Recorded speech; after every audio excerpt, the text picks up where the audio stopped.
all, I told everybody in here that I was making a cook-up. And a cook-up is right because it's of Indian origin and it comes from a word that they use in Trinidad to make this rice all in one pot. So the correct word, once I did my research basically, and I hear Trinidadians talk about how they make this particular dish, and they call it pilau, which is spelled P-E-L-A-U. I've been making this dish for over 30 years, and I started out not even knowing how to boil water, and now this young lady from New Jersey can cook any type of island food. Now what makes this pot very similar to other Caribbean rice and peas dishes is the preparation basically. And I'm going to take you through steps to show you how to make this particular dish. First thing first, we have to wash our hands. We have to make sure that our surfaces are clean when we cook. That is number one, okay? I will probably go over that again. But the first thing we use, you could use chicken, you can use beef, but today I prepared chicken. And I showed a chicken here because I actually have the chicken in the pot, so I couldn't bring the chicken as a demonstration. So you can choose whatever type of meat you like. If you're vegetarian, you could just stay strictly to vegetables.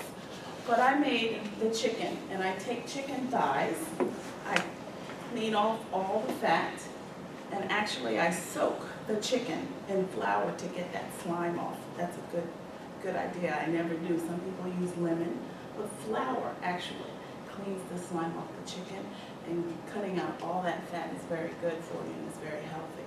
And that's one thing I love about Trinidad dishes, is that the food is very healthy and quite tasty.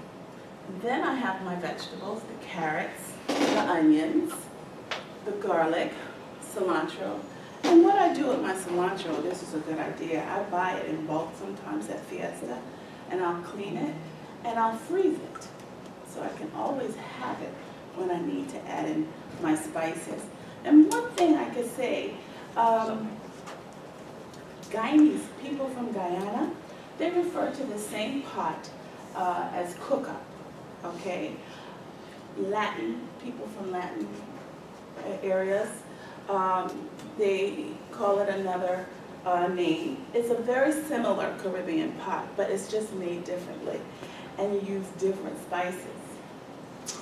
I have the pigeon peas, and the pigeon peas, I don't know how to pronounce this in Spanish, but you can buy them either dry or you can buy them whole. And the Spanish pronunciation, I'll just spell it, is Gandulesverdes. If anybody can pronounce that for me, that would be wonderful. Gandoles. Yes, but we call them pigeon peas. Just keep it simple. I cannot live without adobo. With the red, this is just part of my life. All right. My secret ingredient. Also, a pepper. Now, I did not cook with the pepper here because I'll be serving it with you. But a lot of times I will just put it in the pot. I won't burst it. And this is also another ingredient that you can use to season your pot with when you're making it.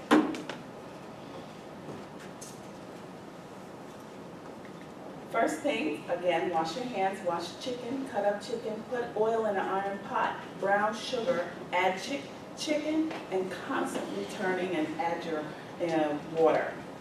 After that, you're going to make sure that the iron pot the sugar doesn't burn. That's what differentiates this particular rice and peas pot, because we actually burn the sugar or brown the sugar. I have burnt it over the years, trust me. It's a learning experience. You have to trial and error. The culture, because this dish has an Indian, European, African, and Asian, and just a diverse of seasonings. And when you make this dish, and it's very economical, you can feed a whole family. You can make it very nutritious. It's very healthy. And one thing I can tell you, when someone from Trinidad gives you a compliment about your food and how it tastes, I'm an honorary Trini, because I have gotten the Hail Marys for my ability to make this type of food, which I have been mistaken for being Trinidadian, and I'm just a girl from New Jersey who loves to travel. I have, if anyone was interested in making this particular dish, there's several sites you can go to. Allrecipes.com will tell you how much, you know. But with this particular pot, it's more spiritual for me. When I cook, I don't measure. I'm one of those cooks that just throw everything in the pot, and it just meshes all together. And but it's very simple and easy to make, and kids love it, people love it. It's one of these pots that when they say bring something to a party or potluck, this is what I usually bring. And all my American friends really love it. And I hope you guys do too. So if you're interested, anybody interested in trying it, please raise your hand. Is there any way we can put that in the to-go bit right now? I don't have any foil, but any questions? Any questions for Marilyn? Is it gluten-free?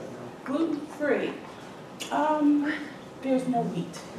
No wheat, just rice, chicken, seasonings like salt, pepper, garlic, onion. No, there's no wheat. I'm allergic to wheat as well. Well, my mom is, so. Yes. Yeah. Okay. But very basic: onion, carrot, garlic, and coconut milk. In Trinidad, they actually take the coconut, squeeze the coconut milk out of the coconut to do it. But who has that time today? So you can either buy the Goya version in a can, coconut milk, or you can buy it powdered. Or they actually have it solid in a bar like I use. But simple ingredients, very easy and economical, and you can feed. I can feed this whole classroom. Yes? How long does it take to cook? About 35 minutes. But most people take their chicken and marinate their chicken with the seasonings, because I don't use salt, but I will use salt when I'm seasoning my chicken. So then that's when all the flavors just immerse together. Okay? All right, I gotta look. Look good.